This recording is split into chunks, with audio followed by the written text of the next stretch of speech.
are good to go. Um, hey, everybody, and welcome. I don't know how you guys, I don't remember how you usually do the intro. I'm just here in y'all's world. So glad to be hosting. My name is Aisha Catalano. I am the wife of the crazy Alexander Catalano that you You got guys have that been right. hearing from every single week. I am his better half. True. I'll deal with So that true. question later on. It was not a question, sir. That was a bold statement.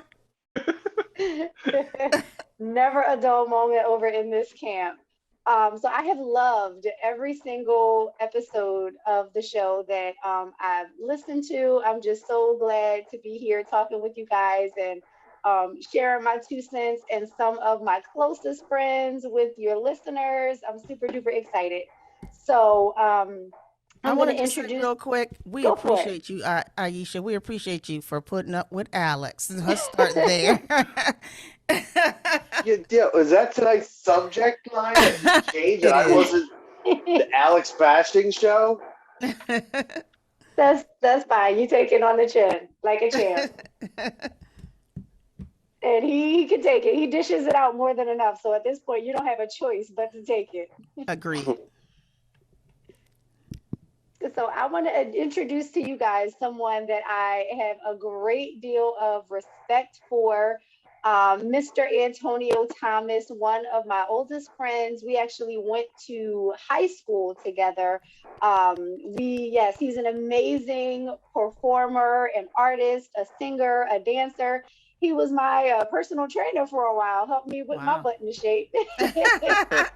Wow. Thank you, love. I've definitely fallen off a little bit, but I see you are still looking amazing as always. We don't age at all. Oh, thank you. Thank you. Well, I mean, I am in the dark for a reason, and I have my camera angled just the right way. So I'm gonna I have fell to off a holler Definitely little at a you bit cute too. mood after. light going on. Antonio, I'm gonna have to holler at you after so you can teach me that because I was trying to work on that for like 30 minutes before y'all got on here and it wasn't working. So show me later. So, Antonio, just tell us where in the world you are. I know we were talking about it a second ago, but where are you now? Are you still in New York? Yeah, I'm in New York. I'm in New York. I'm in Williamsburg, Brooklyn. Um, I've been here 11 years now. Yeah. So Brooklyn in the That house. feels like forever. yeah. I think. Well, I would never give up my Philly pride, but I think I have dual citizenship. I'm a New Yorker and a Philadelphian. I think Well, we you know, all Philly think I is think the we all sixth think borough that. I anyway. really do. That's us Oh too. We yeah. still have our 215 phone numbers, so we will always be diehard Philadelphians.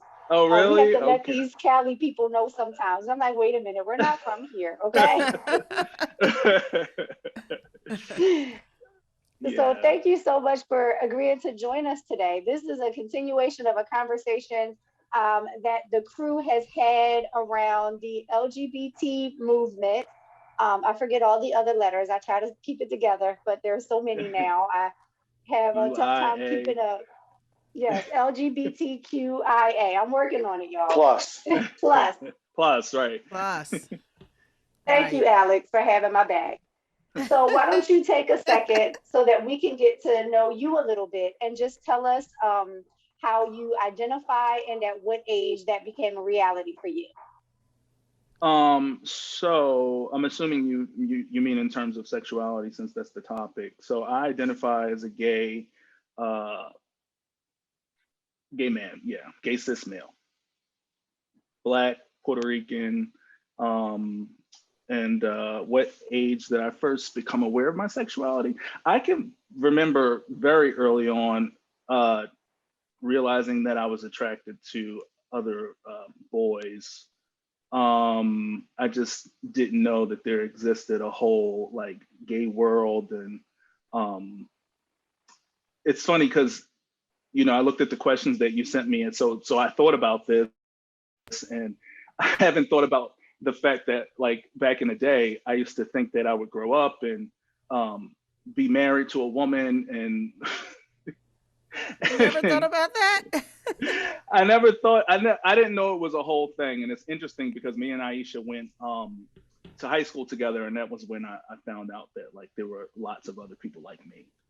But Mm. as far as what you originally asked me, I knew as from as early as I can remember that I was.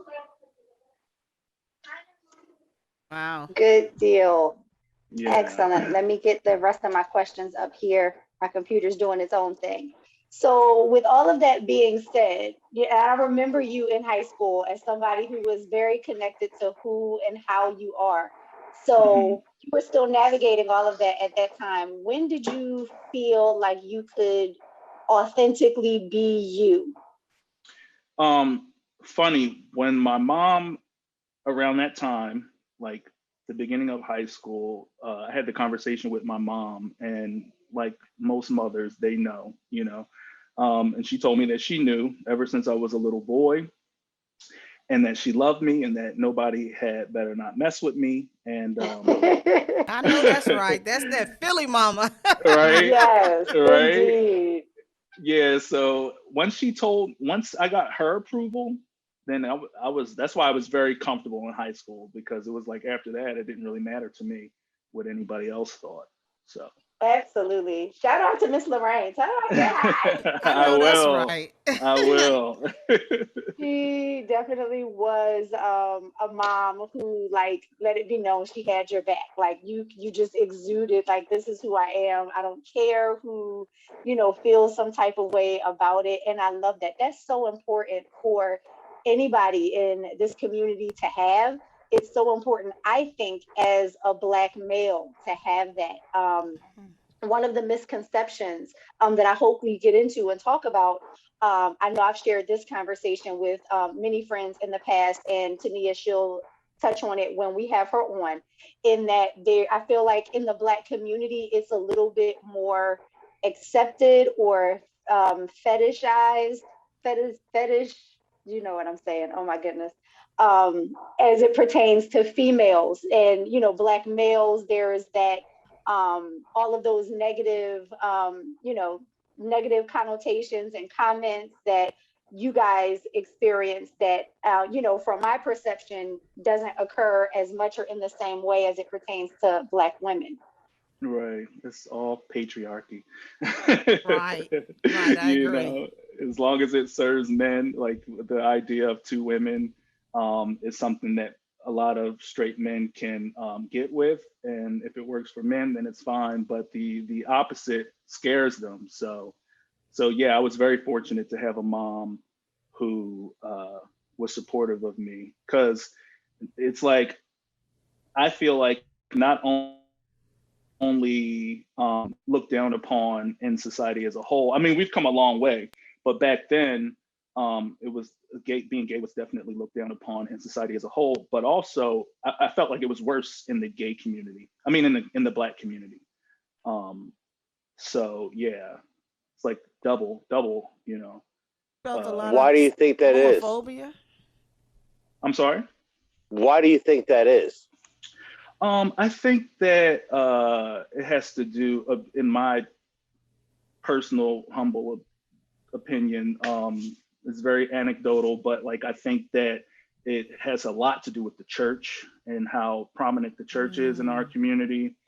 mhm. Um, I also think, based on some of my knowledge of just the African American male experience overall, um, I think that our men have been like, um, I'm trying to find a poetic word, but like they've just been beat down so bad. I think the hyper masculinity is an overcompensation, and so anything that like threatens that is like offensive, you know. Understood. Hmm. Understood. I mean, black men have watched their women be brutalized during slavery, and so there. I agree with you. And what I want to ask you is, do you feel that when you were younger and you were in high school and you were out basically, right? And Yes. so the homophobia, was there a lot of homophobia For you, did you experience a lot of that?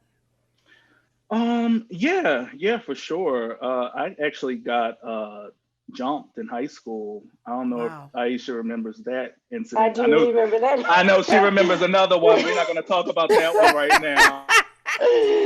No, I'm sir. glad to name this call right now. We'll But leave no, that one in one high one school.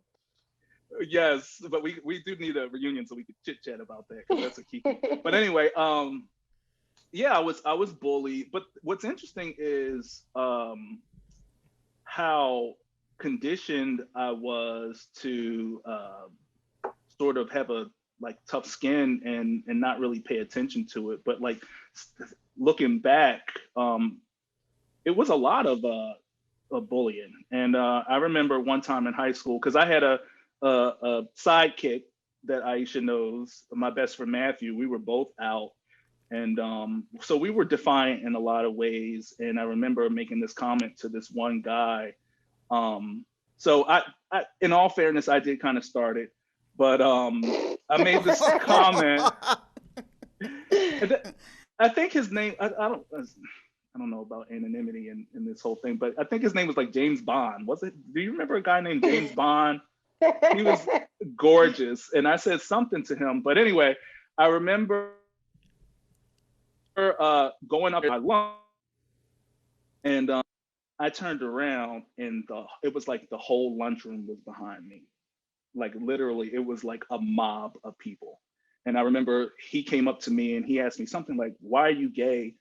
And I don't remember what I said, but like he just flipped my. It's funny because I feel like he sort of felt bad for me. He just flipped my lunch tray over. I had ketchup in my hair and it was a mess. But the other boys were like, "You gonna let him get away with that?" And they all started to like push me and kick me. It was a mess. So that's one incident that stands out. But there was always comments and other things that I just kind of like brushed off, like whatever.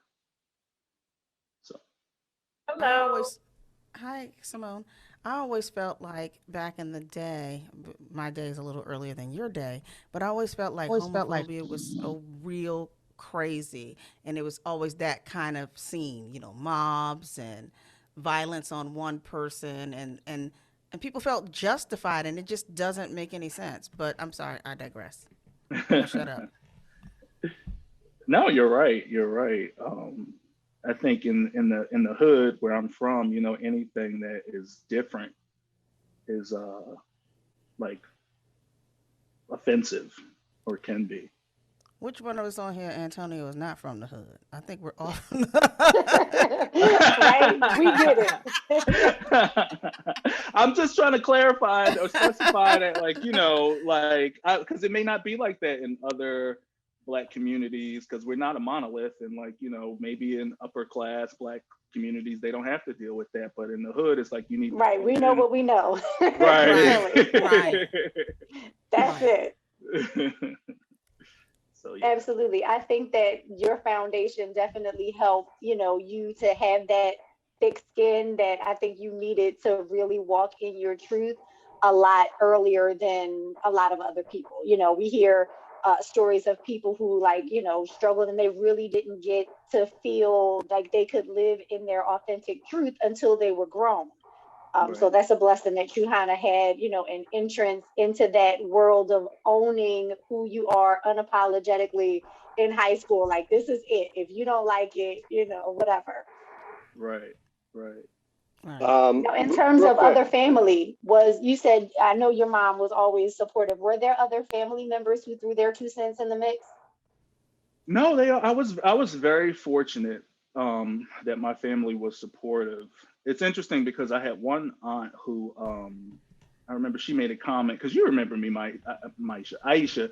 I had purple hair, pink hair, and all that, and I remember I had an aunt who said, "Go somewhere with that gay bird hairstyle," Mm, and my mom let her have it. I know And that's then right. turns out she's a lesbian now. So That's hilarious. Oh, that is yeah. hilarious. So besides that, everybody was cool. And it's funny The because you know what? Like I was at one point I was very hard on my mom about her not providing certain things that I saw other people grew up with, especially because I ended up going to a really good college and seeing other sides of life and people who had lots of resources and stuff, and it made me feel a little resentful that I didn't have those things, and I was giving my mom a hard time for a little bit, and then eventually after going to therapy and maturing and all that, I had a conversation with her where I thanked her for being so open and understanding, because that's not something that everybody gets. I took it for granted totally. But that's our job as mothers. I mean, I think we should have more of that so people can be authentically who they are. Because I don't want my kids to live their lives as someone that they're not. That would just be ridiculous. Yeah, but a Let, lot. let me I'm ask something, sorry. Antonio. You're running me. Was his mom as receptive? Matthew's mom.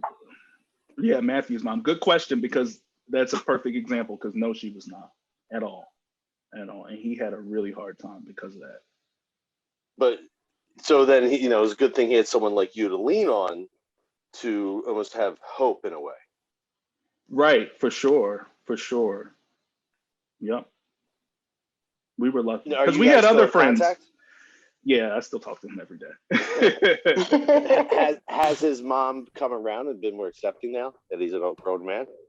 Yeah, it's funny because he we were both in Philly a couple weeks ago at the same time, which is rare, and he called me from uh his family's house, and his mom said hello to me. And in 2021, I was shocked that his mom said hello to me, because for so long she thought I was a part of why he made that decision and made some of the other decisions that he made. But I was like, wow, Francine has definitely come a long way, because she spoke to me. That is serious progress, because she was not like that back in the day. So she's come around. Yep, fortunately.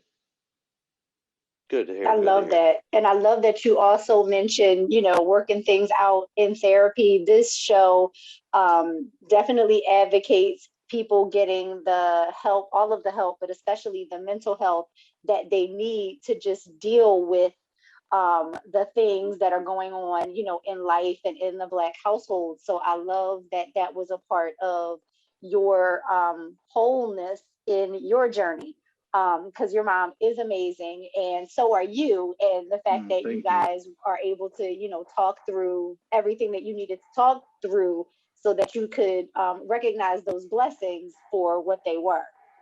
Yeah, absolutely. Absolutely. So, how do you think members who are not a part of the community can better support, friends or family members or even children that they have who are trying to navigate these waters on their own? Wow. I guess on a very basic level, just for, first of all, accept them. You know, that's a hard question to answer, because there's nuance in every situation, right? So, um, okay, without going on a long tirade, I'm just going to say that, like, at a very base, on a very base level, support them, hear them out, maybe do some research on your own about like what people in the community go through. Um, I guess I'm sort of tongue tied, because what I do want to say is I do acknowledge that uh, you do have to respect other people's experiences too, right? So like people in your family, they only really know what they know. And sometimes you do have to be patient. And, I feel like as long as they're not like abusing you or throwing you out or whatever, if it takes people a second to come around, sometimes there's a reason for that, depending on how they grew up. If they're very religious, or they just don't have any experience with people who are like that. That doesn't, I guess I'm saying that to say that it doesn't make them bad people. But again, just to return to what you originally asked me, like, um, just support people and hear them out, hear where they're coming from. So yeah. We had a lot of Uh, questions when we were doing part one, and we just all felt such at a loss because you want to support, but and even if you research, it's just so much confusion. Like I had no idea there was almost every letter in the alphabet included in the LGBTQIA plus movement. And I was just like, what is the I and the A? And I don't expect everybody to know what it is, but you want to understand and you want to be compassionate, but you just can't find out. Like there's just not enough. I mean, maybe there's information there and maybe I'm not digging deep enough, but there's so many of us that want to understand but are just not able because things are constantly changing. They're so fluid. And Right. we don't want to be inconsiderate. So I got some questions later when Aisha gets to the question and answer section. I just wanted to bring that part up though, because since you mentioned just be understanding, because many of us are, but it's so confusing. So, and then you're kind of like, what?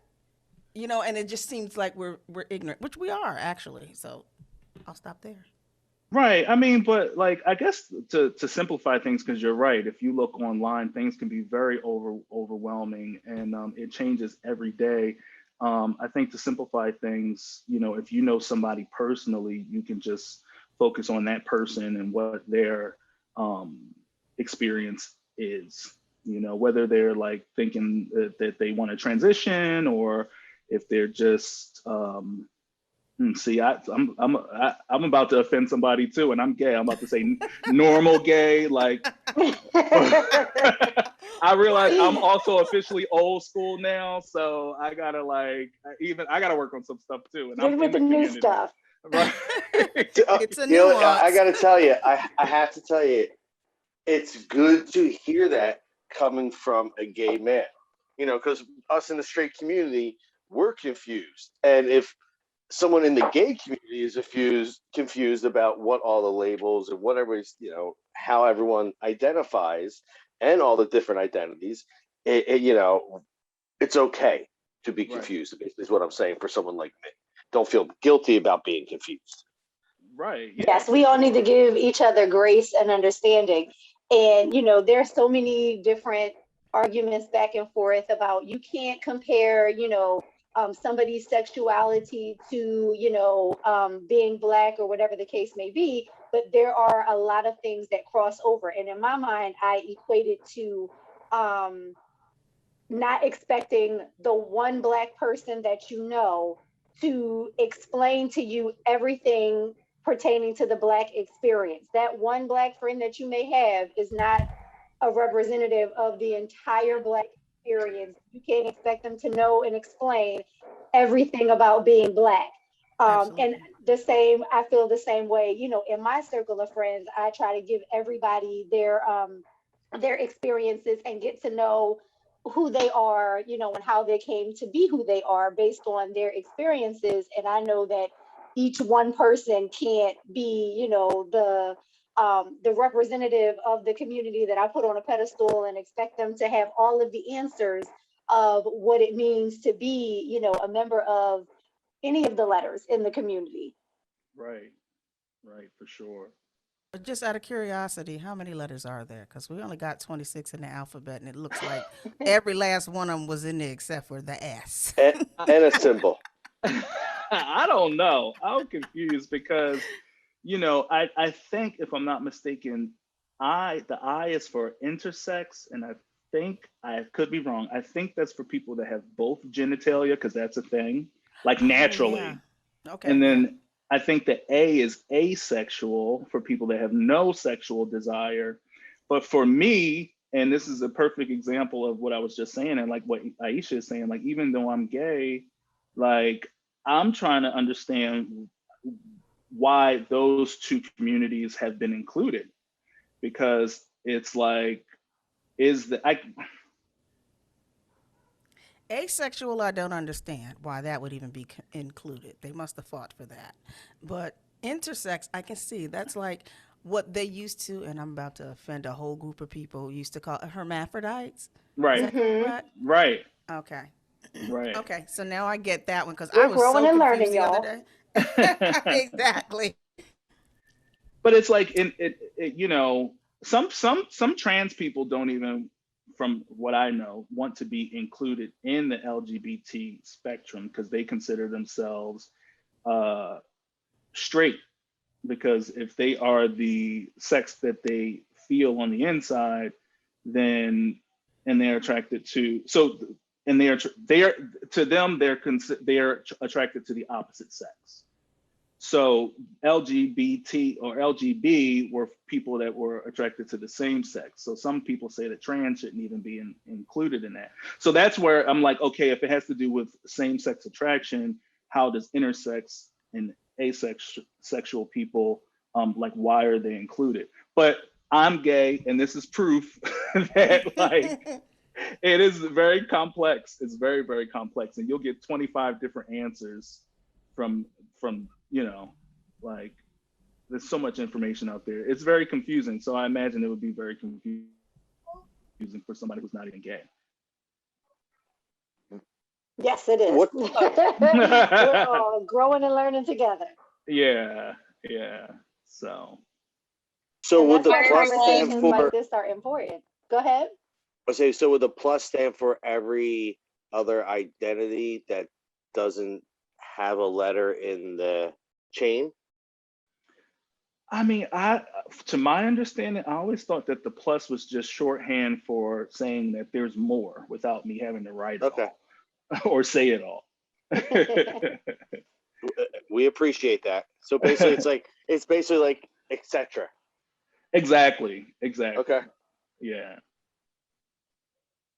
So is there anything else as it pertains to your journey that you still feel like you have to work through or that makes you uncomfortable? No, I wouldn't say uncomfortable. Because it's interesting. I feel like at my age, I came out at a time where I remember when there wasn't a lot of information on the experience of gay people.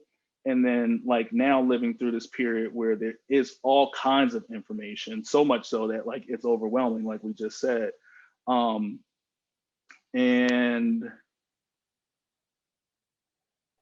I guess I lost my train of thought.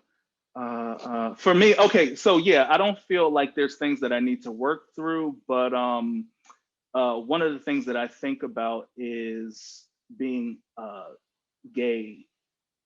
And I hate to even say this because I'm just like, this is not real. I'm 40, but, like, being a gay senior citizen, you know? Oh Lord. You know, there isn't a lot of information about that because there was the AIDS crisis. There were lots of people who didn't live to be gay seniors. There was a whole generation of people who are gay seniors that lived in a time when they had to portray themselves as straight. So they're married. And so there's this, like, new evolving,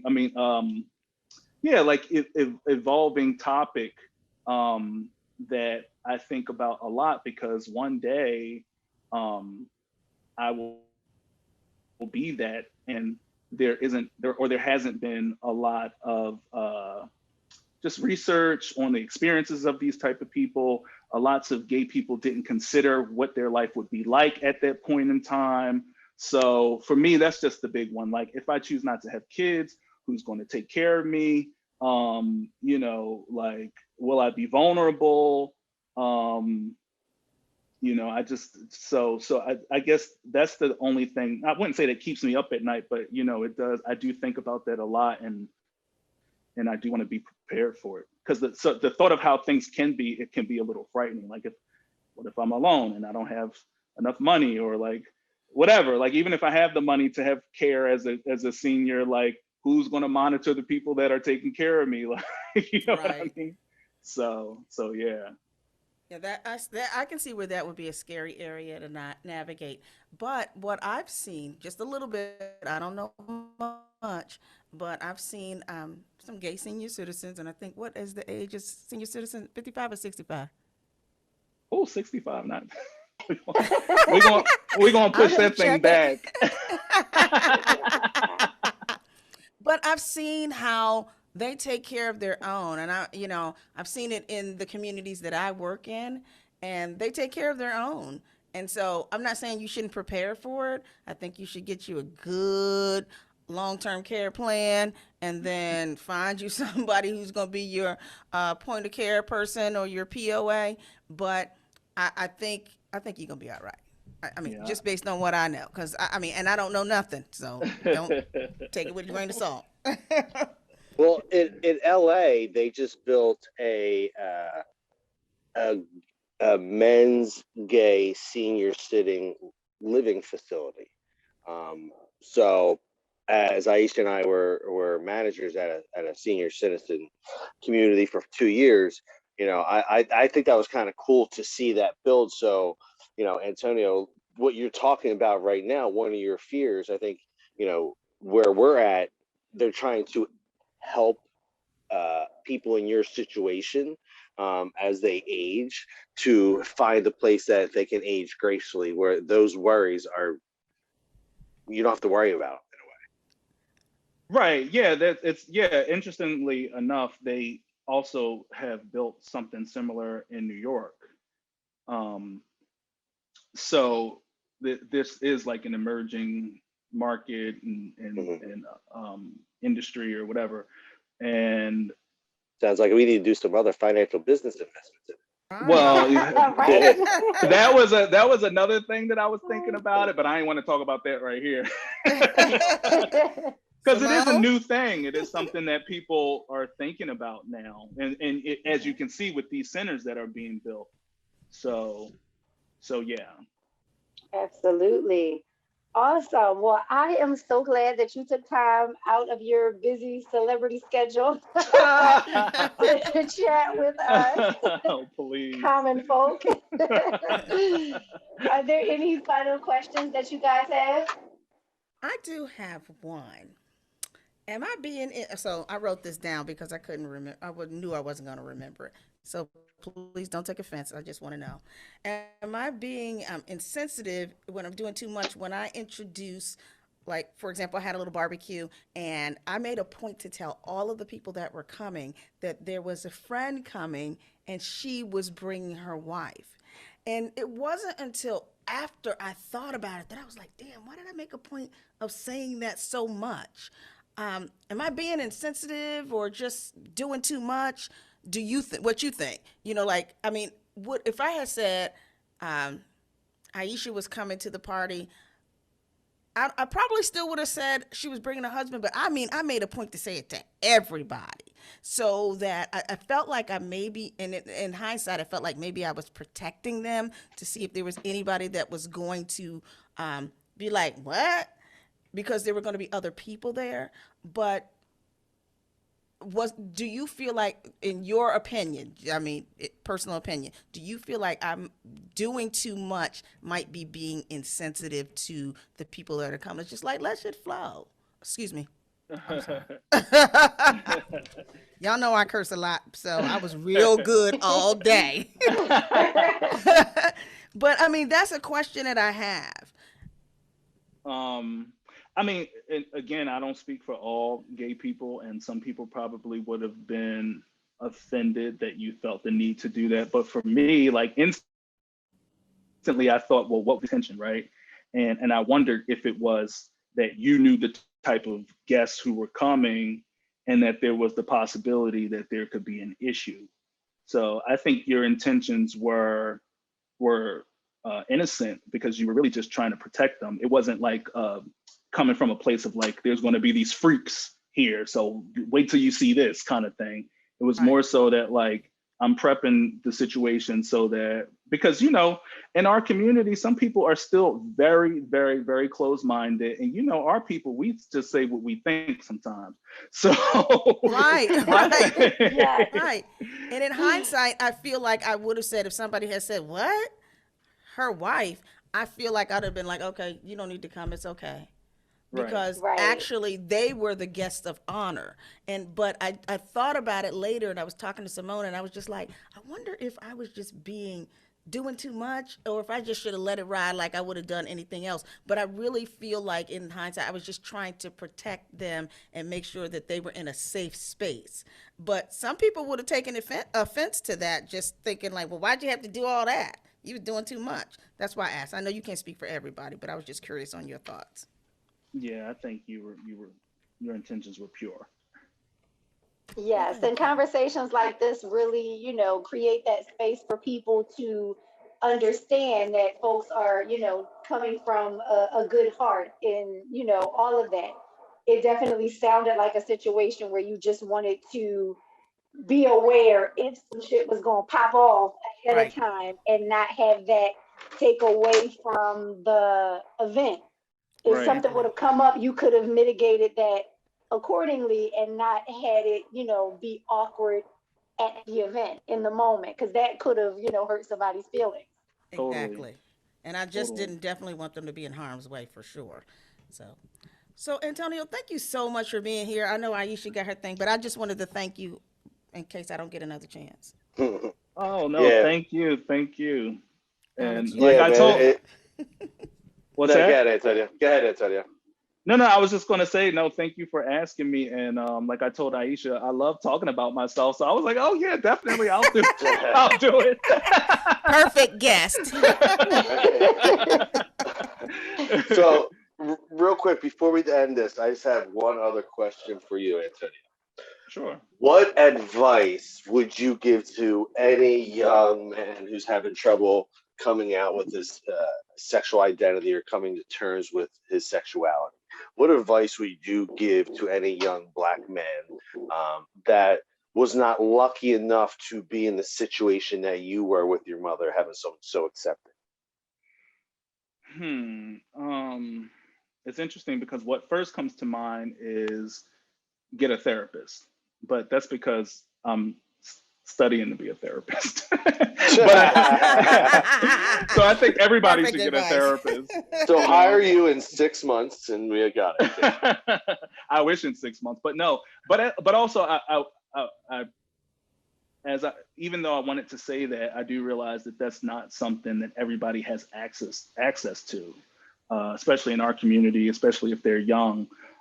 So I just would talk to somebody that they can trust, whether that person be gay or not, because you don't want to assume that just another gay person is going to be trustworthy. That's not necessarily the case. That I just would suggest that they talk to somebody that they could trust. I guess if they were talking to me, then I could help them, but talk to somebody they can trust, some sort of, I would, if they're a child, an adult that they really can trust and confide in. Um, and yeah, I mean, I don't know. That is as I'm thinking about it, because I'm thinking back and thinking about like what people's options are. Like for my generation, we had to figure it out ourselves. um, Right. so I guess the easy answer is talk to somebody that you can trust, whether that be a parent or somebody in the community. But yeah, or if they're in school, maybe a counselor. But ideally, a therapist would be the best bet, and that's not just because I'm becoming one. Well, I have a question about that whole thing, Aisha. Question, Antonio. So, when talking with a therapist in this kind of situation, do you feel that that therapist should mimic your culture? Do you feel like if you were to be a black male wanted to come out, that it's okay? I mean, I know obviously if the only person you trust is a white man, but do you think the experience is different? Like, I know I talked to a therapist one time and we were talking about some issues with a black person and she was a Caucasian female and she said, well, don't you think a black therapist would be better? And I was like, this person needs to talk to somebody. But in your situation, or not even necessarily in your situation, but just in this community, do they have to be representative? Like, do they have to kind of mirror them or no? In my opinion, I think it's best talking to somebody that has experienced what you've experienced. I think Hmm. somebody who's not, it's better than nothing, like talking to somebody But like, if they have similar experiences as yours, I think that that's totally an asset, because they can truly understand where you're coming from. And that's part of the reason why I decided to become a therapist, because there is a need for men of color, gay men, Absolutely. to provide therapy, especially considering that communities of color are opening up to the idea anyway, like across the board, especially the younger generations. But yeah, definitely, if you, because it's interesting, I'm trying to find another therapist as we speak. I usually always have one, and I'm looking specifically for somebody who's Black and gay. Yeah. Question. Absolutely. Simone, did you have anything you wanted to add? Any questions or comments? I did just want to introduce myself. Nice to virtually meet you both. Hi, Simone. Hi, nice to meet you, Antonio and Aisha. We have like discussed our questions, and so Ramel is also like voicing my questions as well, because we all have similar questions. I just want to say thank you, Antonio. I feel that it's time. I think we're ready to start openly discussing, these things, so we don't have to walk on eggshells and feel uncomfortable around each other. There's no reason that, we should have to feel that way. So I'm excited to have these conversations. So thank you. Oh, no problem. Thank you, Simone. Absolutely. This entire podcast just warms my heart. This is the kind of world that I'm proud to be raising my children in. There are no topics that are off limits. Like, whatever it is, whatever you need, we're just talking about all of it. There's, no stigma, no shame, nothing. Like, whatever we need to discuss as a family, we're discussing it. We're not doing the secrets. We're not shoving stuff under the carpet. We're having those conversations so that they can go on to be those people who love on somebody else's baby and help them feel safe. Like, oh, I could talk to my mama about anything, you'll make it through this, you'll be all right. And we have to, look at ourselves and kind of start with us. And I feel like this podcast gives us a chance to do that. Like, let me ask my questions. Let me have this awkward, uncomfortable conversation. Let me feel it through with you guys, get my thoughts out there, so that when it's time to talk to them, I've worked out all the keys. And if I need help or resources or whatever, I have an extended community that I can kind of, to lean on. So this is so necessary. And we can't thank you enough for sharing your thoughts and experiences with us. Rest assured, we're probably not the only ones that feel this way, where we need some education. For sure. We all thank you. Sure. Thank you. That's it for me, guys. All my questions and stuff. Alex, I love the way your wife ends it. I was like, thanks for watching another episode of Shit Your Mama Should Have Told You and More, with our guest host, Aisha Catalano, Alex's wife. I don't know how the heck she puts up with him, but we thank her. And thank you to Antonio for just coming in and enlightening us with all of his information and just his grace, because there was no question that was too rude or too ignorant, and you were gentle to us. You might think that when you get offline, but you were kind. Well, thank you. And Aisha, I hope we see each other soon. Yes, we're going to work on that reunion. We'll make it happen. All right, y'all. Have a good night. Love you. Love you too. Bye. Thank you guys so much for joining us. Let me make sure. Alex, are you good? Fabulous. What's up, Tania? Hey, Alex. Always ready with the shenanigans. Yes. Shenanigans. Tania, well, I just want to say, I'm Ramel. I thank you so much for being on our podcast and just being open to giving us a little bit of an education and talking with us, So thank you. No problem. Mm-hmm. Are you good, sir? Throw those kids in the basement. Someone shut the door. Yeah, that's fine. Throw the kids in the basement.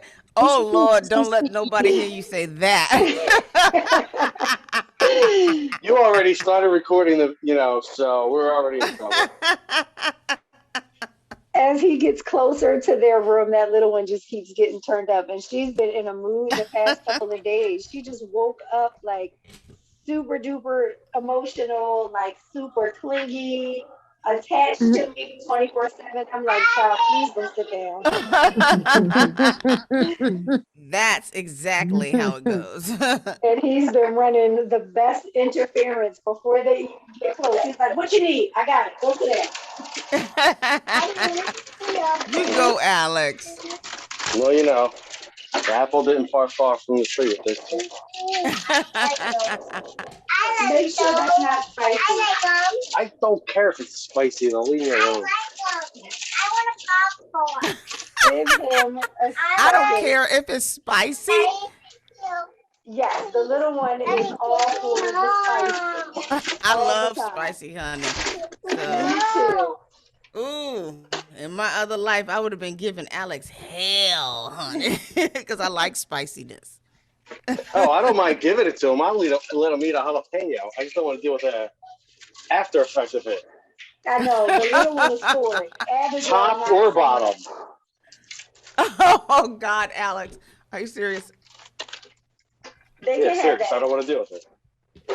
You get him the damn snack then. Tania, do Thank you hear you. this? Do you hear your friends, girl? Yes. All of the shenanigans. Thank you guys so much for your patience.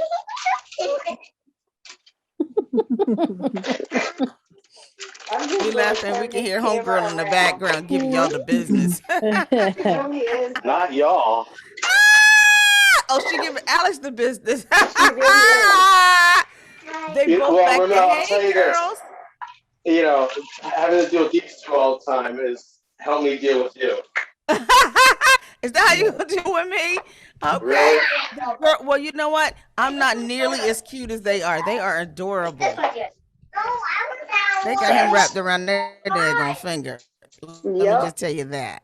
And that little one, she is the boss of something. Yeah, well, we know that's always the one. The littlest one is always the boss. Just like Aiden. Hey.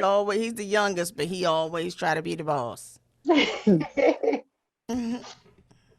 mess. All right. He's all set. Thank you, sweetheart. Cheersing myself. That's too cute. Awesome. So are you guys ready? Thank you for your patience, Tania and Alicia. No problem. All right, we're gonna start in a second. Hang on one second. My allergies are killing me. I'm gonna mute myself and blow my nose. So while she's doing that, I'm gonna say, welcome to Shit Your Mama Should Have Told You and More. My name is Ramel, and Aisha is your host for tonight. Thank you guys for coming on. We really, really appreciate it. So excited to have this conversation with you. Awesome. Excited to be here. Thank you. Thank you guys So so much. we have two Go for it, people Ramel. on. Tania and her wife. Yes. Okay, great. Okay, I just wanted to make sure I was clear because I thought I heard two voices. Yes, Tania and Alicia. Okay. Tania and Alicia. All right. Hi, Alicia. Hi, how are you? I'm good. Girl, I took a good nap this afternoon. It felt like I'm in Atlanta, so I took a nap from 3:30 or 3:45 to 5:15, and it felt like I slept for days.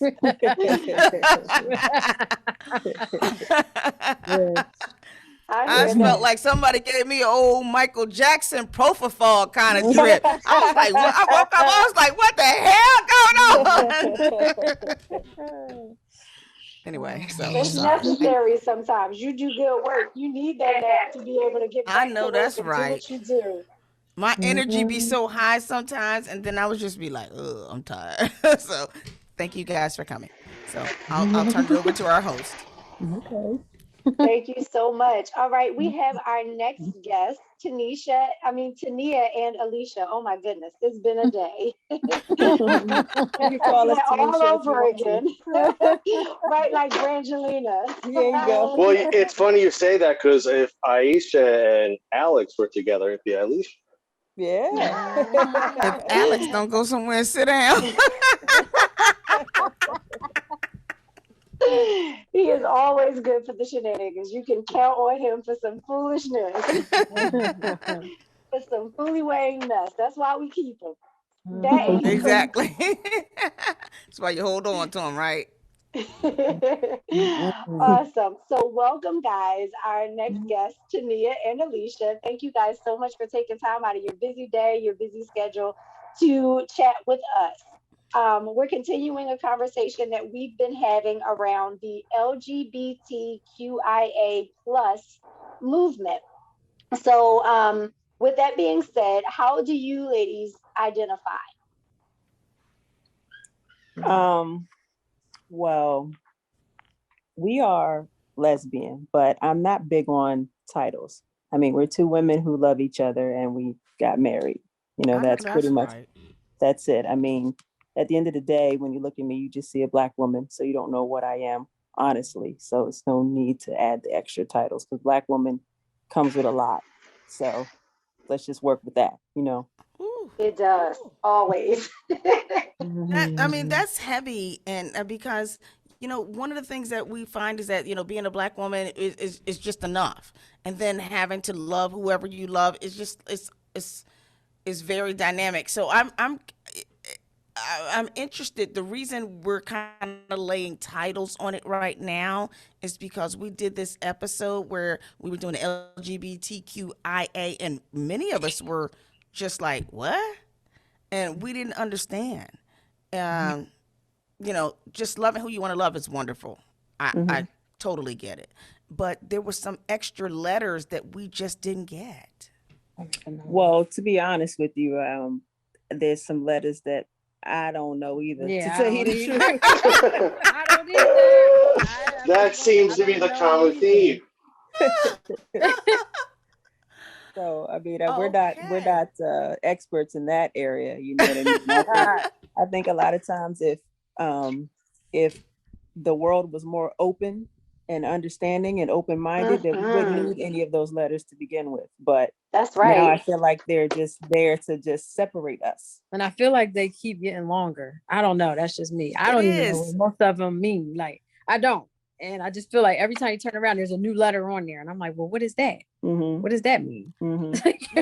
Well, there's one thing that says there's 63 different identifications, and then there's another one that says there's 100, and I'm like, there ain't even 100 letters in the alphabet. How the fuck do we do that? Whoa. And I'm sorry. Yeah, I didn't know it was that many. I mean, how's that That's a lot, possible? And that's a lot. Seven. That's a lot to keep track of for people in the community, but definitely for those of us who are not in the community, we're just here saying, we're open to learn. We're trying to understand. Just give us some grace because we don't have all the answers and we don't know. Exactly. Absolutely, I agree with you, Aisha. And as you can tell, I'm the foul mouth friend of this show. So Facts. stop it, Alex. Don't do it. Your wife's online. I'm gonna be... I ain't scared of her. I know, right? Behave.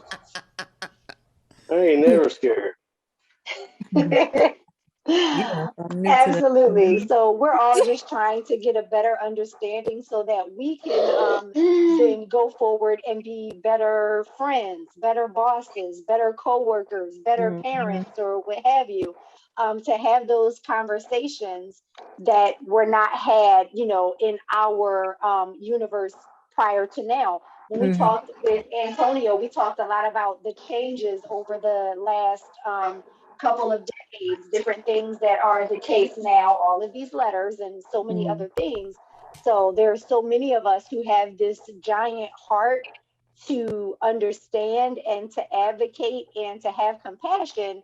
And we just, try to do our best in educating ourselves, but also understanding that that one friend that we may have who may fit in a certain box isn't that representative for, all of the letters. Exactly. Exactly. We're gonna treat y'all like that representative tonight. Well, we'll try to help as best as we can, but Thank you so somebody much. want to fact check us. In the space and having the conversation. We truly Oh, appreciate it. so beautiful. I love you Thank you. Always the guys. smiles for me, Hey, always.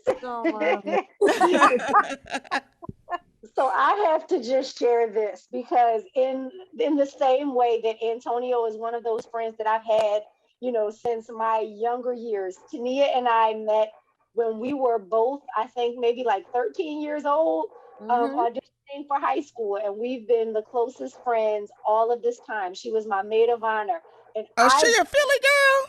yes, Yeah. Okay, girl. Hello. Philly in the house. Yes. 3 times, 4 times actually. yes, indeed. And I told you, it's the smile for me. I have to say that I absolutely love the joy that radiates from all of Tania's pictures and posts, Alicia, since you've been in her universe. Like that, I have goosebumps. Y'all better not get me all emotional on this day. I'm gonna come here for I this. know. Don't do it. You're gonna get me all emotional. But they it's they look like a beautiful, beautiful. happy couple. Yes. Thank you very much. And I so love it. Antonio talked a lot about, his journey or what have you, and, having the support of his mom. And he also talked about friends that we share who didn't have that until recently, until their adult life. And I think about the smile and the joy that just radiates from you now. And I know you've always had it, but it's just like, it's real. I can feel it. It gives me. I had a moment like a week or so ago where I looked in the mirror and I saw something in myself that wasn't there before like a week ago. I see myself every single day, but something was different, and I'll talk about that some other time. But I just see this joy, this peace, this happiness that only exists when you fully love yourself and you just love who you are and how you are. So I love that in the Oh, two that's of beautiful. you. Yes. Thank And I Thank you. you. so Thank thank you. Wonderful. you, Tania, for sharing that with the world. And Alicia, I thank you for all that you had to do with it. We've never met in person, but I absolutely love you from the bottom of my heart, girl. Aw. I I appreciate you love saying this. that. It's like a reunion, right? Yes, It makes me want to cry. absolutely. I don't even know these folk, and I want to cry. It's all family. Yes, It's indeed. all So here's the good. question It's for all you good. guys. You can both answer. When did you first feel authentically you? Like, when did you come to terms with who you are? When did you first become aware of your sexuality? And then when was it like real to you? Let me go first. You go first. Okay, well, I'm long-winded, so please feel free to cut me off whenever necessary. But for the most part, I always knew that I liked girls from a young age, but I didn't really know what it meant. My mom used to try to make me wear dresses to school, and I would have a fit. That was not my cup of tea ever, and she just finally gave up. Probably, I think when I was about 7, I would ask for footballs and Transformers and Hot Wheels, and she would just give them to me. She was just like, okay, whatever. You know what I mean? I don't think back in the late 80s, it wasn't a whole lot of gay going on where people were accepting of it. You know what I mean? So I didn't really know the word or the term, but I just knew I was different. But I knew that different was not accepted at that time. So I just kind of followed along with the norm. You know what I mean? So I would just pretend to like guys, or eventually, my friends dated guys. I was going to date guys too, and so forth and so on. But I guess in my I want to say in my early 20s, I started not to care about what people thought of me, because I felt like at the end of the day, they didn't help me at all. All I was doing was worrying about people that didn't matter to me, that didn't help me, that weren't doing anything but like renting room in my mind and my thoughts, and they weren't necessary. So eventually I started to just not care about what people thought of me. I was going to be me regardless, because whoever I was, somebody was going to be unhappy with it. And I just didn't waste time trying to figure out, well, this person going to like me? Is that person going to like me? And then I just started, pretty much going my own path. And I had a lot of support in my family as well. That's a really unique ability because, Mhm. so many people are just like, they let other people rent space in their heads and in Mm-hmm. their mind, their bodies, and we spend too much time doing that. Mm-hmm. And so I appreciate that because Mm-hmm. if we were more authentically us, we would truly be a better class or group of people. Mm-hmm. That's just Mhm. my opinion. I'm talking trash. Absolutely. Let me shut up. Absolutely. I just woke up from a good nap, so I'm a little bit on the long-winded side too, You got the time today. That's so Yeah. true. Tania, what were you gonna say? Um, for me, growing up, I knew I liked girls. I would always look at girls, but like her, I was just following the norm. And I mean, I still like guys too. Don't no, I still like guys, but I noticed that I looked at females more. Like she said, around that time that wasn't a thing. It seemed like, so you kind of just kept quiet about it. And the first time I actually got to explore anything was when I went away to the military when I was in Italy. So that was like the first time, my first experience with a female. And that's probably when I knew, like, okay, like, yeah, this is what it is. And but then still, like, for me, I always worry about what people think. And I still do to this day. I still worry about that. So for me, it was hard. Like, I would still go back and forth, like worrying about what other people thought and if they were going to accept me. And so I was with guys up until, I don't know, like not too long ago, right? Like 20, not too long ago, but like 20. I was about to say, don't you say that crazy. Like that, maybe like that, you know, She's like, what? like 2010, you know. Some of the guys, like those, like 2010, because I mean, still to this day, I always be worried about just different things and what people think and everything. And I'm like, oh no, always trying to make other people feel comfortable instead of just living in my true authentic self. So I don't really know if I'm 100% there yet, because I'm always worrying about what other people think.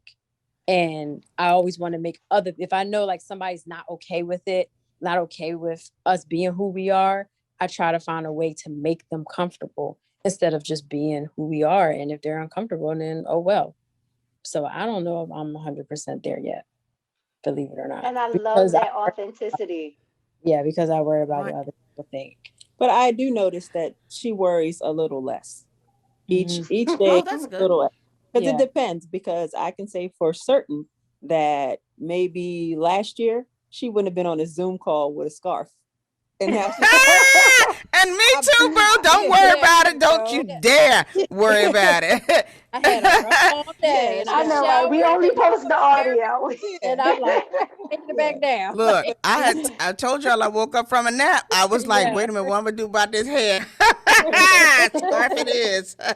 and you can see. But you know what? It's a little better. It's interesting that you say that because I'm straight, but I have a lot of female gay friends and I have a lot of male gay friends, which is interesting. And for me anyway, because I'm not gonna say that, but I have a lot. And so what happens is there were a few times where I was out and it was almost like it was me and one of my homegirls and we were out and she was what I felt clearly gay. And I felt uncomfortable about it. And Okay. I started learning to just be like, fuck it, this is my friend. Like one of my best friends, like my best friend. Like I could tell her anything. Girl, my pussy just been doing all kind of flips and flops. And she was just like, girl, what the hell? And she Welcome didn't like to I the had show, some, ladies. welcome to shit your mama should have told you. And so You know, I one time we were somewhere and I had some stuff on my boobs and I was wearing this little low cut thing and I was like, girl, why you ain't tell me I had that on my? She said, girl, I ain't looking at your titties. I mean, I had felt uncomfortable for a while and then I started to expand my understanding of my friendships. You know, and I don't know. So I still don't know what it feels like to have a partner and to be out. That's one of my questions is like, what is that like? Like, I'm just out here. But it was a good feeling to know that that girl, if anything happened to me, she had my back 199%. She was like, girl, I'll marry you if you need some insurance. I was like, okay, bitch. That's my best friend. But anyway, I'll just put it back. Well, you know what? Honestly, for us, you know, most people assume I'm gay. You know what I mean? I'm not one of those women that can kind of skate through and then. So I had to learn to be comfortable with myself early because I would always be worried about what somebody thought of me. Like my biggest thing is people call me sir a lot, right? And I'm not like, when I look in the mirror, I don't see a sir. And I also know that I have a big old booty and I got some big boobs. So I know you didn't miss that. You know what I mean? I think sometimes people just assume because of the way I dress that I want to be a man. And it's never been the case. You know what I mean? But now, because we have to be politically correct, you know, when you have gender bathrooms and things, now people don't do it so much. But I've had people run out of the bathroom, women, because they think I'm a man in the bathroom. Well, you don't look like a man to me. So that's what I say, but whatever. So my question is so I'm older than all of y'all. So I remember going to and Aisha, do I need to shut the hell up? Not yet. Question after question. No, we got a meeting together. You're all right. So we educating folks right here. Okay, so back in the day, I remember I have this cousin. She is my sperm donor. Oh, did we lose your audio? Yeah. Damn, at that point, really? Good. Right. We talk about back in the day. She might be using dial-up for all we know. Don't talk about it, Alex. I'm gonna hurt your husband after. Okay, I'm just letting you know.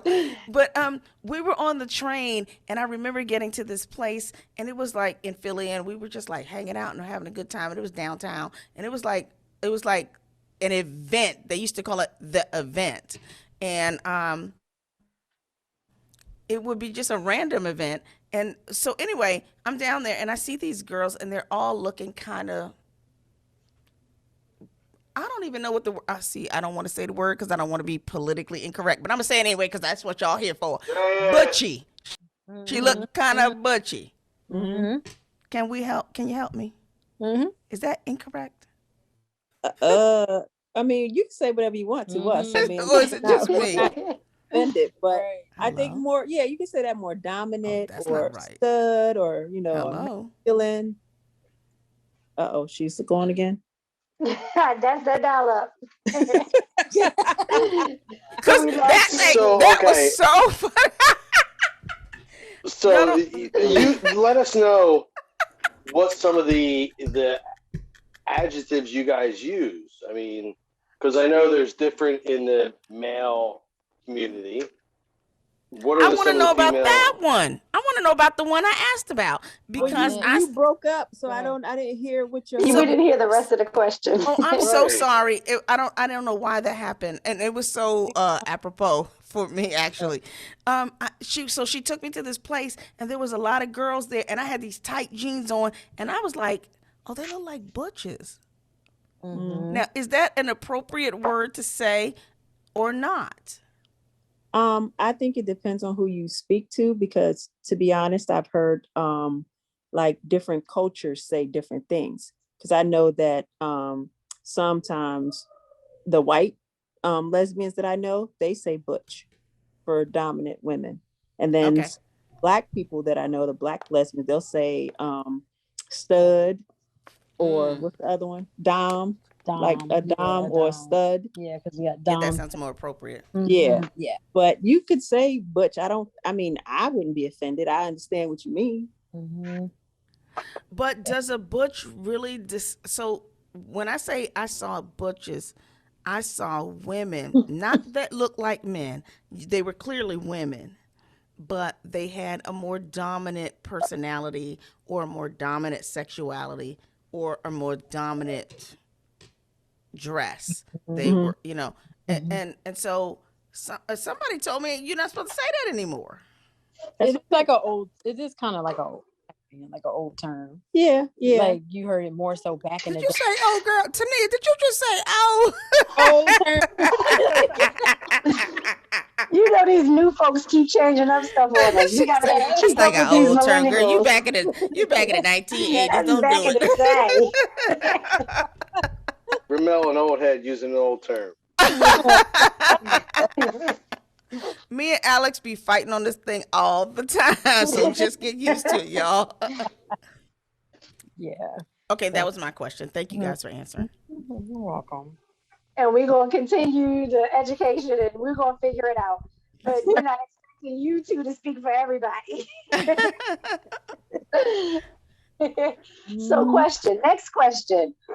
When did you come out to your parents and how did they take it? I'm trying to remember. I think it was. It was probably like for me, it was probably 2000. And you sneeze, God bless you. Thank you. I tried to catch it with the beat. 2000 and when was I home? 2000. I probably came up to my parents in 2007, 8. It was 7 or 8 when I got out the military. I was with someone, and my parents, they said they gonna love me regardless. They don't care who I'm with. I know that's right. That's who my parents. They said don't matter who, long as I'm happy and they ain't trying to do nothing to me or harm me, ain't crazy or nothing, and they were gonna love me regardless. It did not matter who I was with. Now my dad, he seemed like he took him a little longer to come over, but he never showed me that. He really never showed me that. Like my mom more so said, just give your dad a little bit, but he never showed that to me. He seemed like the same old dad to me. And they still to this day, they love me. They love me. Parents are the greatest. They love me. Yeah, I love it. You They're won such them good over. people. yeah. Yeah, they love me. They always have something special for me when I'm waiting. Whatever I like, with my favorite beer or my favorite snack, they always have it when I come over. She's jealous. That's they like her more than you. Will be all my life. Oh, that's Please send them my beautiful. love. Tell them I said hello. That's so important. And for those listening, that is something that is really important in terms of, in talking with the people that we've been speaking to in the community, having that familial support means absolutely everything in a person's ability to just thrive and go on about life and deal with the nonsense that comes from the world. When your family supports you in that way and allowing you to be who you are and love who you love unapologetically with no reservations, you're able to tackle the world and know that your family has your back. That's the most important thing. So I love that that's been your experience. That's, how you're able to love each other the way that you are because of that foundation. Is so beautiful. Yes. So was there a high or a low in your journey that you want to share? Maybe a time that you felt judged or discriminated against, or a time where you really felt like, oh, I got this. I'm doing my thing. Either one. I don't think I ever got discriminated against for being gay. I've been discriminated against for being black. But oh, Lord have mercy. There's always Lord have mercy. Yeah, that's a whole nother conversation. That's a lot of conversations. So I just want to be clear. And I'm not saying that one is worse than the other. I'm just confused. So you're saying to me that you walk down the street. Well, never mind. Okay. Wow. We do this all the time. It's awful. That discrimination is awful against blackness. It's terrible. Yep. That's all. They don't care if you're gay. They don't care if you are a man or a woman. They're just gonna beat the shit out of you because you're black. Yeah, that's the only discrimination I can say I've had. I mean, obviously female, but yeah, black, but not. I can't think of a time for being who I am, like a lesbian or anything. Nope. Black. That's the only thing I can think of being discriminated.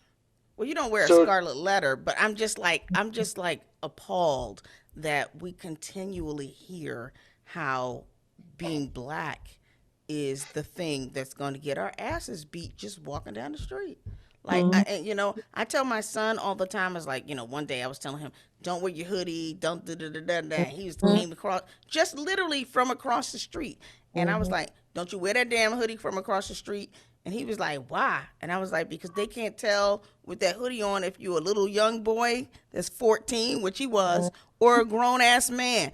And it's so scary, and we're constantly hearing this, and it's appalling to hear it. And I'm not saying it in relationship to the fact that we're talking about gay subject matter. I'm just mad because it's just a fear that I constantly have for my son. So that's a whole nother topic, though. I digress. Which is something we've talked about having as a different topic. So my question right now for you today, just to bring it back, you talked about your first experience being in the military. Were you able to reveal yourself a little more in the military, or were people more combative once the word spread, if it did spread at all?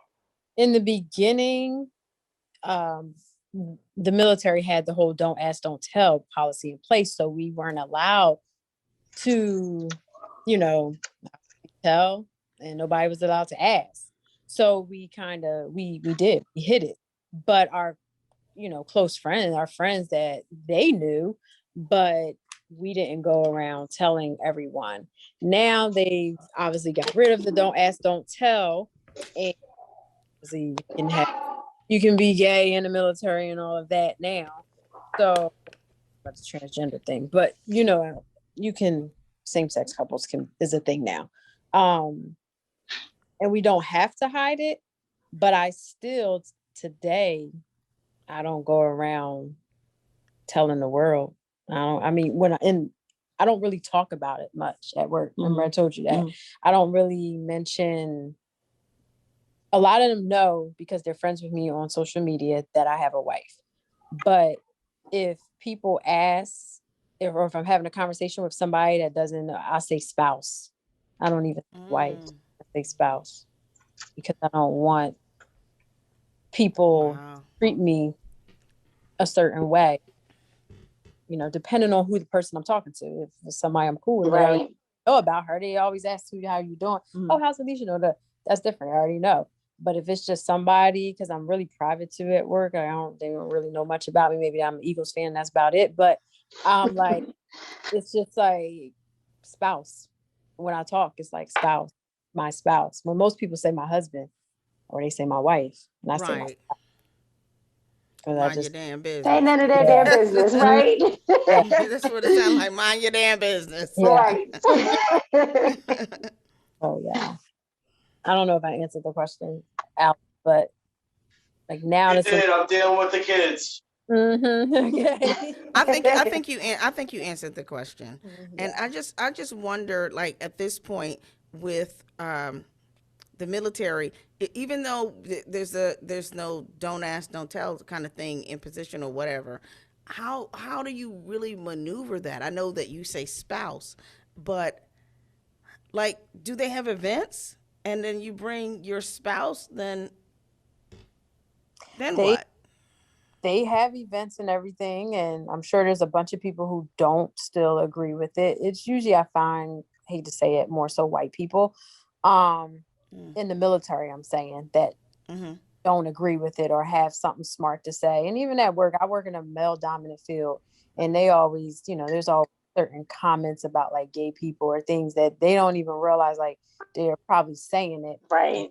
I don't really get offended quick. It just depends on what they're saying. Now, if they taking something too far, then I'm going to say something because I don't bite my tongue. But that's that Philly right there. but yeah, Philadelphia in the house. And look, don't be afraid, white people, because it's something we've already talked about in this.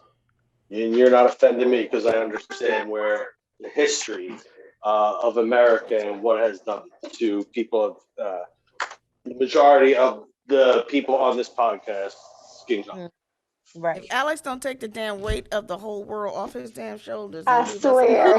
I swear to God. I tease him all the time. He has a superhero cape in his back Yes. pocket at all times. Here I come to save the day. Yeah. I'm saying, but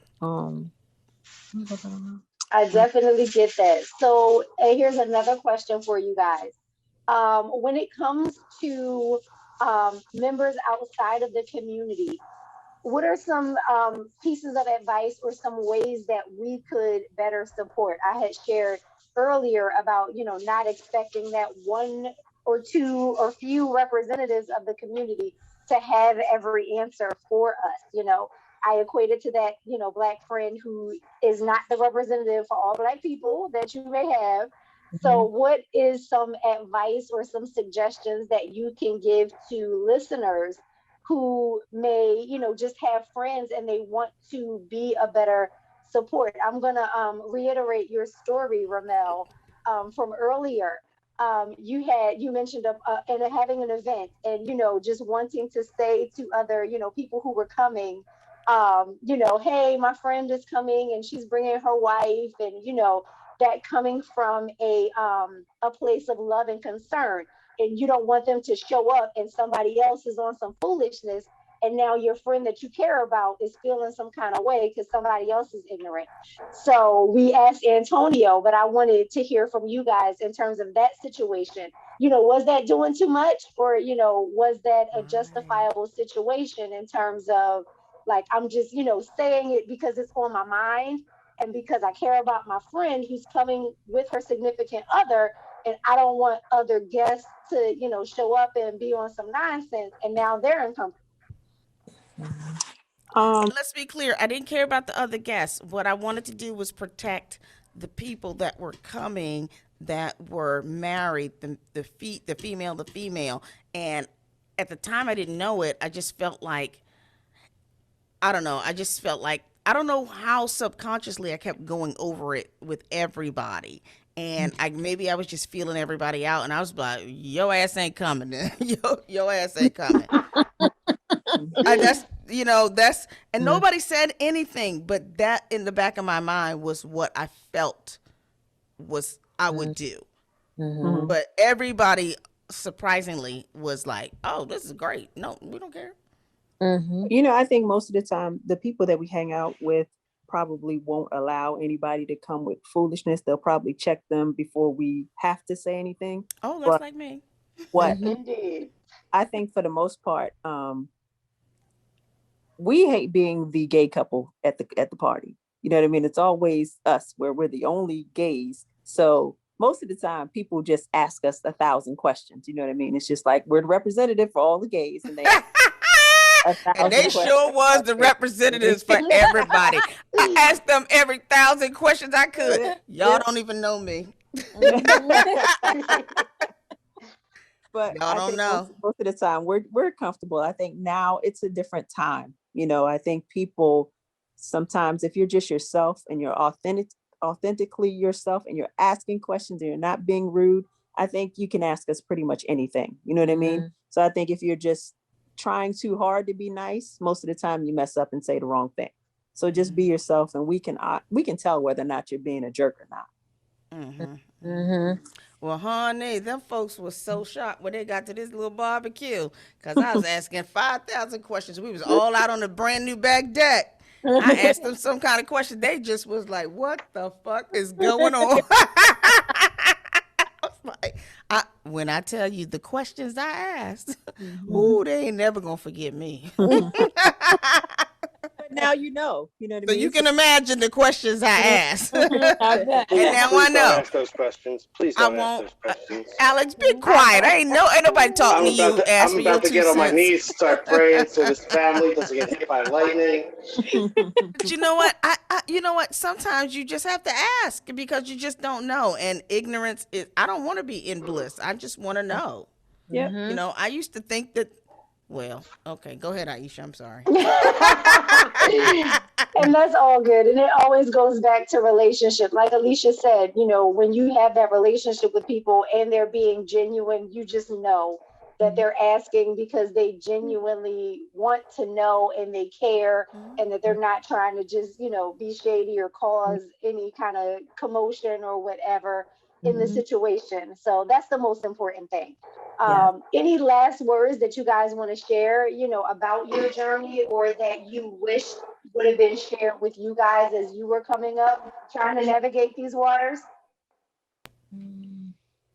I think for me, I wish I would have been told sooner to just be who I wanted to be earlier on. Because I feel like I wasted a lot of people's time. I wasted my time. You know what I mean? I could have had this, figured out a long time ago, and I could have been on to something better, something different, you know what I mean? As opposed to following the norm and doing what everybody else is doing, even though that's not something I wanted to do. Solid words. Solid words. Yes, my mama heart loves that. Right. As I'm raising these 2 little ones, it's like, let's just cut out some of this nonsense or what have you. Let's just get right down to the meat of who you are. Let me just love who you are in the way that you need me to, without all this nonsense. Yep. I remember there was a time when my youngest son, I'm sorry, Aisha, can I tell the story? Go for it. He was like 13, and I remember he was hanging out with his homeboys so much, and I was just like, "Are you gay?"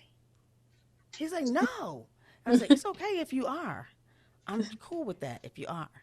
But I just wanted to know because I didn't want to waste a lot of time directing him to do certain things, and it was not realistic. And then ultimately it turned out that he was just a follower. So I'm like, your ass ain't even gay. I would be happy if you was gay. And he was like, "What?" And I was like, "You just a follower? That's not good." Anyway. Alex's mom asked him the same question, and that was like a turning point in their relationship. See, you got to give your mom just a little tiny piece of grace. She was just asking because she wanted to know. Because for real, sometimes you notice something and you think like, I'm like, "Who you talking to on the phone at 2:00 in the morning?" He's like, "Oh, I'm talking to my friend, this one." And I'm like, "You talking to a dude at 2:00? Hold What's up. going on?" And so I used to be like, "Wait a minute, you not gay? Oh, you a follower?" That was the worst thing in the world. And Hold up. What? I Alex? was asked because I had my gallbladder removed that time. And I guess like research she did, 95% or 97% of the people that had their gallbladder removed, at least male, were gay at the age of 19, and that's what I think prompted her to ask the question. But that was really it. But that's a whole nother story time. That relationship needs some work. Well, for me, I was just disappointed because I was like, "Wait a minute, all this work and you ain't gay? What the hell going on?" So I would, I would welcome with open arms. I mean, because, like I said, I actually have more actual gay friends than I do straight friends. Now, can I ask this before you wrap this up? I didn't even get this answer. I still don't have the understanding. What is the whole thing about the LGBTQIA and all the letters of the alphabet but S? Does anybody know? We may not get the answer to that. Look at her face. She's like, "What?" Said everything. Yes. I said LG. Wait, I don't even know how to say She it. was trying to be funny. LG. No, I'm not. Every letter but All the S is what letters. she's trying to say. LGBTQIA and every letter of the alphabet but S. Oh, I don't know. See, you know what's what's so funny is I'm looking at their faces, and when you look at people who are in the community, even they don't know. I didn't know it was so many letters. And when you said it was like, Right. I didn't even know. And I'm confused. I'm totally confused. Okay, so thank you. Oh, I don't feel so ignorant right now. That's all I know is LGBTQ. Well, I think the I is like intersex, I think. Intersex. Yes, we talked about that earlier. Yep. And then asexual. That is. and yeah, and then the there's something about an ally in there, I think. And then there's asexual. Oh. The A is ally. What the I hell thought- is that? What is an ally? How do Like you have- you're cool with the gay people, you support us and everything, and you'll go out there and march. Oh, okay. So I'm in the group. Yes, you are. You're included too. Okay, if that now come on now, girl. Don't be having me thinking about I'm in the community and I'm not. As an ally. No. We don't know for sure. I know. For sure. Thank you guys so much for being so open and wonderful. It's been very good. I've learned a lot. I have one last question for you, and it's a two-part question. You know, a lot of the generation nowadays that are coming out are coming up with different identifications for how they feel. And you being more of someone who's been in the community for a while, so you know LGBTQ, so forth and so on. What would you say to the younger generation now that is coming out, that's looking to identify themselves, that's different than what is, for lack of a better wording, the norm? And at the same time, what would you two say to your younger self if you had the opportunity to?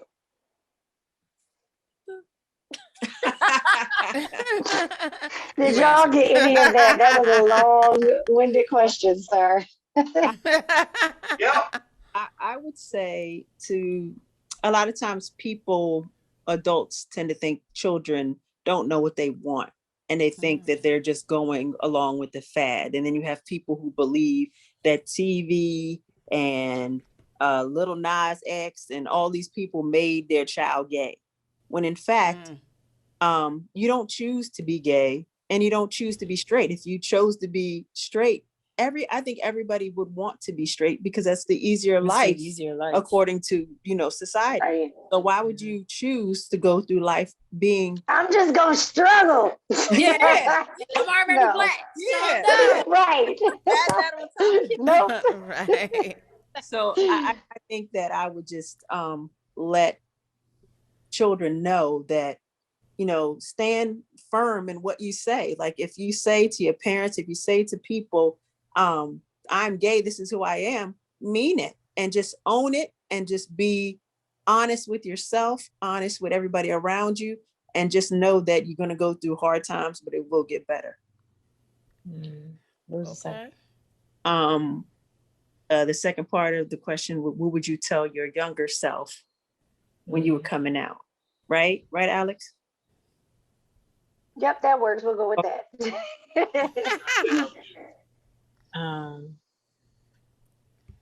I don't know. Just I'm gonna answer this one too.